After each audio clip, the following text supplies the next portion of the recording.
Hi there, happy Easter, Jesus is risen. I'm going to share my sermon for the day.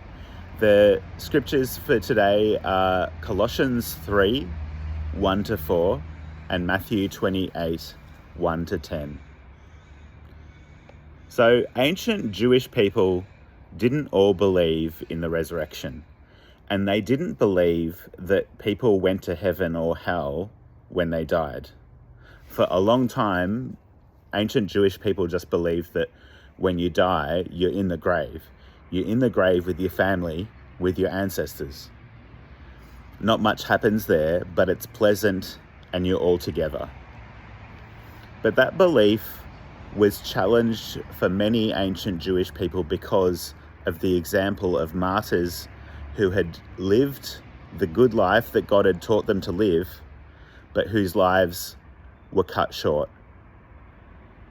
This was unfair, and so people had a sense that these good people needed to be raised by God for there to be any justice in the world.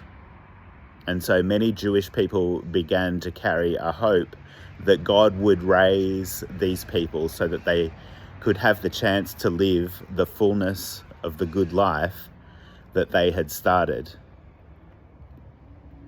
And Jesus was a Jewish man who certainly fitted that description. A good man who cured the sick and released people from torment and spoke up for the oppressed. And he taught his followers a good way to live. Love God with your whole self. Love your neighbor as you love yourself. Even find ways to treat your enemies with love. And yet he was executed in such a cruel and shameful way. When the two Marys, disciples of Jesus, come to his tomb, they must be traumatized. Their friend and teacher has been arrested and publicly executed. The leaders of their community have cooperated with the occupying forces to have him killed during a time that is supposed to be a celebration of freedom and liberation. They've witnessed something horrifying, and there are still horrifying things happening in the world around them. The authorities rule through fear of violence. Going to the burial place is something that we do to remember people that we've lost. But what the two Marys find at Jesus' tomb is more horror. An earthquake, lightning, incapacitated guards, and an open tomb. It seems as though some supernatural power has taken the body of their dear teacher. How can their friend rest in the grave when his body has been removed? At Christmas time, the angels were often telling people in frightening situations, don't be afraid. And this is what the angel says here too, in this frightening situation. Don't be afraid. It has really happened now. You know how you've hoped that the holy ones will be raised? God has done it, and God has chosen you two, Mary and Mary, to bring that good news to the other disciples. Jesus is alive again and is gone back to Galilee, the place where he started his ministry of teaching and healing and liberating, because there's still more of that work to be done. And then they actually see him on his way there. He tells them to get the boys and bring them back to Galilee to find him there once again.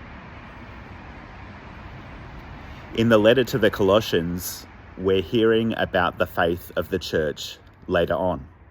The Apostle Paul, a Jewish man who had once persecuted the followers of Jesus, is now writing to Christians in Colossae, in Turkey, about how Jesus has changed everything.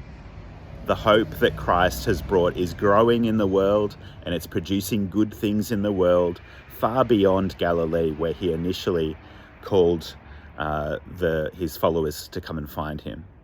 It's gone out, way, way out into the world. Paul says that there are evil powers at work in the world, but God has saved us from those powers. We used to be ruled by those powers, but now we're part of a different society which follows a different way of life. We're part of a society ruled from behind the scenes by the risen Jesus. And so we shouldn't be doing things the way that the society around us does just because that's how others around us are living.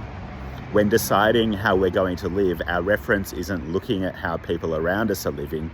Instead, we're first considering the ways that Jesus taught us how to live. We used to be ruled by the powers of the world around us, but now we're ruled by Jesus and we're called to follow the way that he taught us. Loving God with our whole selves. Loving others as much as we love ourselves, treating others as we wish to be treated, even looking for ways to treat our enemies lovingly, even when we're in conflict. It's like we've died with Jesus in our baptism, and so we're no longer under the powers of the world. We've risen up as citizens of a new society.